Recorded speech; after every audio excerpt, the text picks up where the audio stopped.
एक बार फिर से आप सभी का स्वागत है साइकोलॉजी की इस क्लास में। और आज की वीडियो, जैसा कि मैंने पहले ही बताया है कि पीजीटी, आईटीबीपी, यूपीएचईएससी और गवर्नमेंट डिग्री कॉलेज जीडीसी और नेट जेआरएफ के लिए काफी इम्पोर्टेंट है। और ये जो आपने थंबनेल देखा होगा, थंबनेल से पता चल गया होगा कि ये जो पॉइंट्स है ये सिसरेली की जो बुक है उससे लेकर बनाया गया है। ठीक है, पियर्सन पब्लिकेशन सिसरेली की बुक से लेकर ये नोट्स बनाए गए हैं। तो इसमें जो भी चीजें हैं बहुत ही ज्यादा इम्पोर्टेंट है।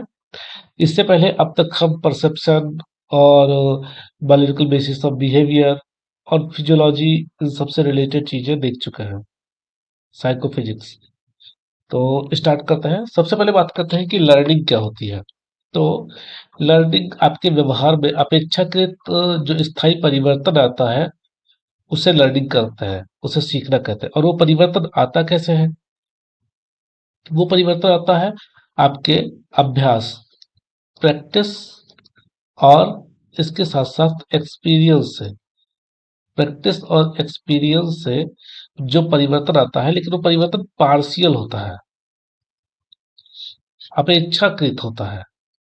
मतलब अपेक्षाकृत वर्ड का मतलब क्या हुआ यहाँ पे कि वो स्थायी नहीं होता है। जो परिवर्तन हुआ है वो स्थायी नहीं है, वो परिवर्तन अपेक्षाकृत स्थायी, यानी स्थायी के आसपास में है, बट स्थायी नहीं कह सकते। जैसे आप ऐसे समझो कि आप बैडमिंटन खेलना सीखते हो।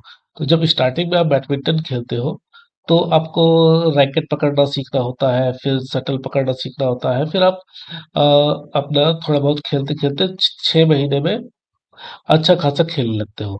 आपका जो अगर माना जाए लेवल, तो लेवल एकदम यहाँ पे चला जाता है। ठीक है, ये परिवर्तन हो गया। आपके व्यवहार में आपने प्रैक्टिस किया और बार बार गलतियां करके सीखे, तो उसके थ्रू आपका प्रैक्टिस यहाँ पे आपने परिवर्तन कर लिया व्यवहार में। फिर आप मान लो 1 साल के लिए, 6 महीने के लिए आपने बैडमिंटन खेलना छोड़ दिया। तो जब आप नेक्स्ट टाइम बैडमिंटन खेलते हो, तो अगर ये परिवर्तन स्थायी हुआ होता, ये एकदम परमानेंट परिवर्तन होता, तो आप वापस जब खेलते तो आपका लेवल यहीं पे रहता। क्योंकि यहाँ तक तो आप लेवल, इस लेवल तक तो पहुंच ही चुके थे।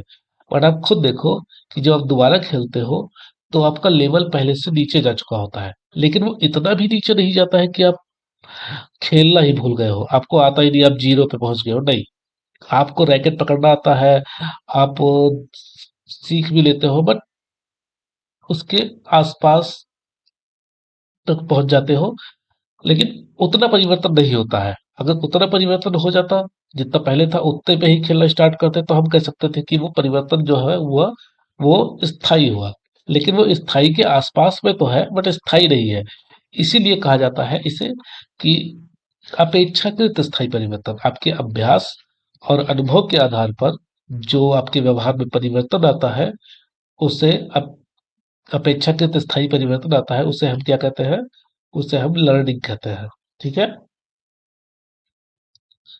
इसकी बहुत सारी थ्योरीज होती है। और आप डिटेल में पढ़ना होगा तो आप बताइएगा, कमेंट करिएगा, मैं डिटेल में वीडियोस लेके आऊंगा। और मैंने ऑलरेडी बता रखा है कि नेट जेआरएफ की तैयारी के लिए बहुत जल्द वीडियो स्टार्ट होने वाले हैं। आप लोग कमेंट करिए, ज़्यादा से ज़्यादा कमेंट आएंगे तो और जल्दी स्टार्ट हो जाएंगी चीज़ें। तो बात करते हैं सबसे पहले इसके अंदर कुछ थ्योरीज की, जिसमें पहला है क्लासिकल कंडीशनिंग। ठीक है, क्लासिकल कंडीशनिंग की बात करें, क्लासिकल कंडीशनिंग किसने दिया था? ये दिया गया था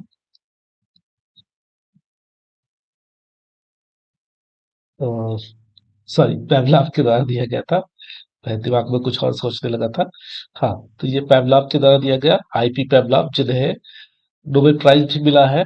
और नोबेल प्राइज कब मिला है ये आप मुझे नीचे कमेंट में बताइएगा। ठीक है, हाँ। और इस पेवलॉव ने जो क्लासिकल कंडीशनिंग की थ्योरी दिया, उसे शास्त्रीय संगीत भी कहा जाता है। सॉरी,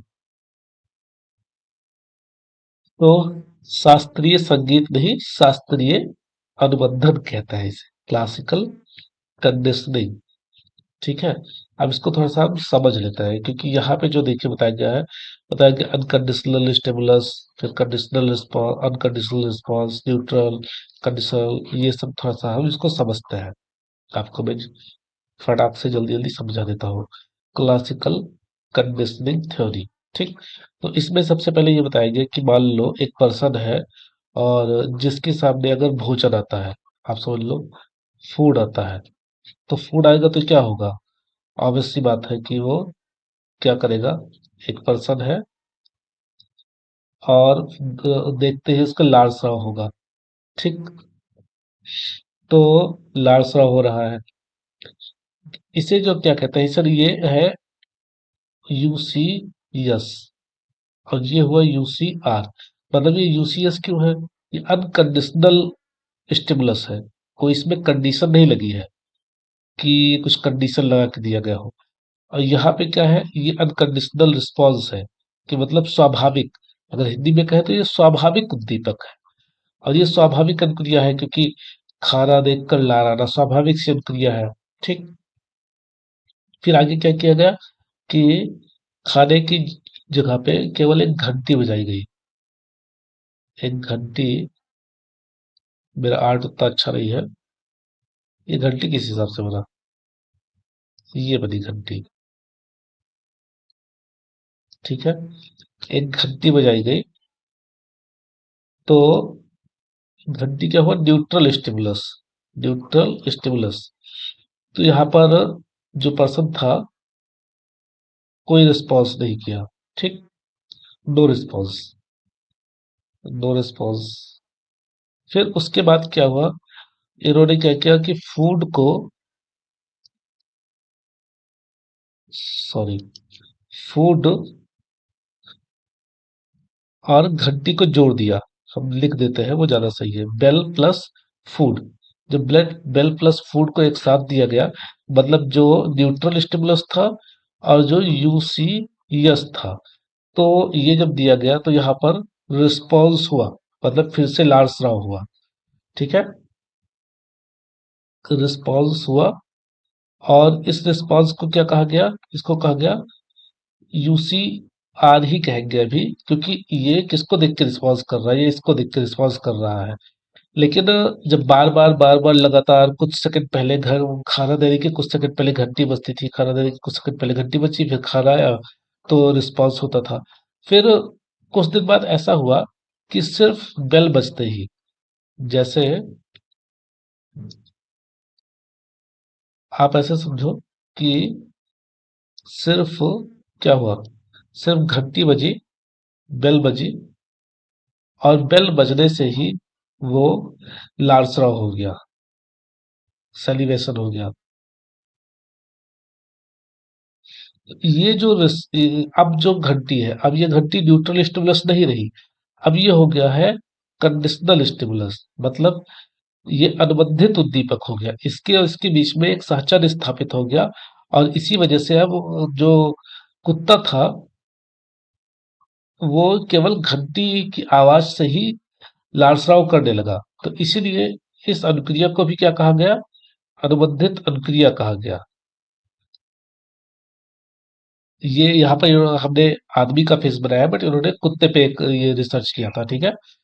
तो इसको फिर से समझिए कि जब जो स्वाभाविक उद्दीपक है, स्वाभाविक उद्दीपक देखने पे स्वाभाविक अनुक्रिया हुई, लाल स्राव हुआ।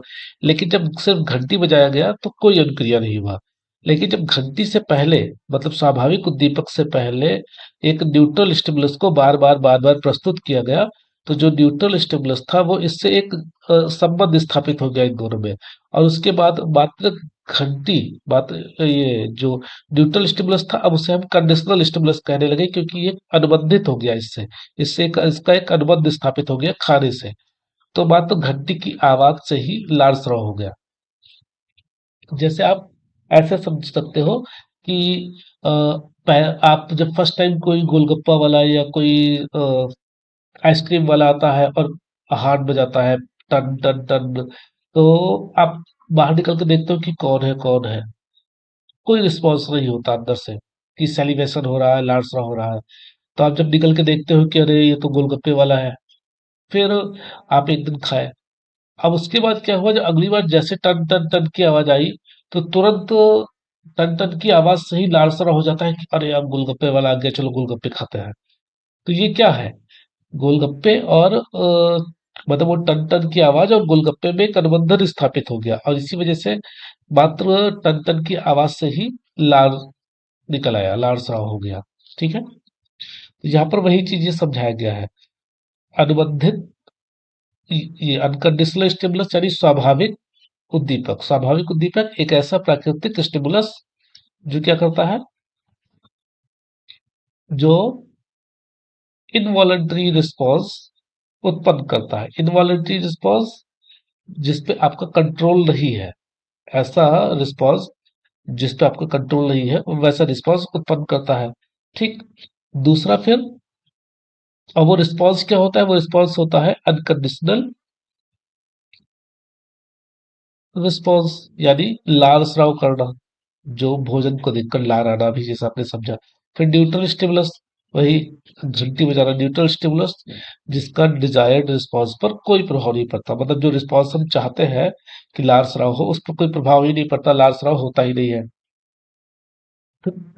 कंडीशनल स्टिमुलस की बात आती है।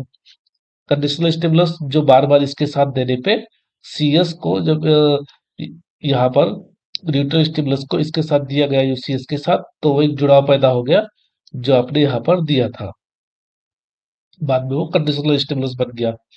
तो यह वह स्टिमुलस होता है जो अनकंडीशनल स्टिमुलस के साथ बार बार जोड़ने के बाद रिफ्लेक्स रिस्पॉन्स उत्पन्न करने में सक्षम हो जाता है, मतलब वैसा रिस्पॉन्स जिससे लाल स्राव करवाने में वो अकेले सक्षम हो जाता है, और उसको देखकर लाल स्राव कर देना, ये कंडीशनल रिस्पॉन्स कहलाता है। ठीक है। अब हम बात करें अगर स्टिमुलस जनरलाइजेशन की, तो जो कुत्ता होता है, इसको मैं एक पिक्चर से समझाता हूँ। एक मिनट रुकिएगा।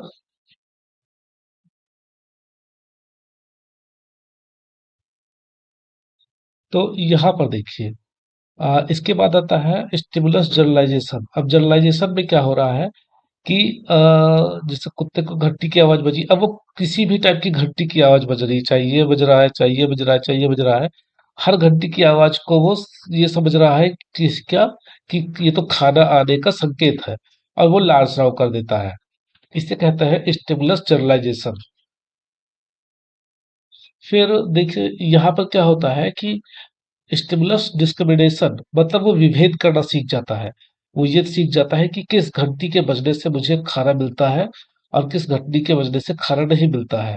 तो वो सिर्फ उसी घंटी पे आवाज करता है जिस घंटी पे खाना मिलता है। फिर यहाँ पे एक्सटिंक्शन की बात की जा रही है, विलुप्ति की, कि अगर बार बार घंटी बजाई जा रही है, ये अक्सर एग्जाम में ये क्वेश्चन पूछे गए हैं कि एक्सटिंक्शन क्या होता है। तो बार बार अगर यहाँ पे